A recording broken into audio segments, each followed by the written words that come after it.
ஒரு சிறிய கிராமத்தில் பூமியில் பேசும் பாவைக்காய் இருந்தது. அது ஒவ்வொரு முறை காற்றில் மீண்டும் விளையாடும் போது ஜாலியாக பேச ஆரம்பித்தது. குழந்தைகள் அப்போது அதனை கண்டுபிடித்து, பாவைக்காயே, நீ எதனால் பேசுகிறாய் என்று கேட்டனர். பாவைக்காய் தனது ரசனை மற்றும் மகிழ்ச்சியுடன், என் உள்ளத்தில் ஒரு ரகசியம் உண்டு. அன்பான மனங்களில் நான் பேசுகிறேன். நீங்கள் மகிழ்ச்சியுடன் பேசினால் நான் கூட பேசுகிறேன் என்று பதிலளித்தது. குழந்தைகள் அதை காதலித்து தினமும் வந்து பேச ஆரம்பித்தனர். அவர்கள் வளர்ந்தபோது அதற்கு அர்த்தமான கதைகள், சந்தோஷம் மற்றும் நட்பின் முக்கியத்துவம் பற்றி பேசினர். ஒரு நாள் ஒரு குழந்தை கவலையில் இருந்தது. பாவைக்காய் அதை பார்த்து, உன் மனதில் கண்ணீர் இருக்கிறதா நண்பனே?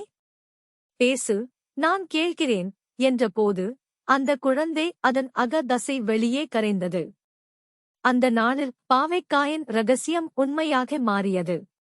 அன்பும் நட்பும் அனைவரையும் இணைக்கிறது என்றதை குழந்தைகள் கற்றனர்.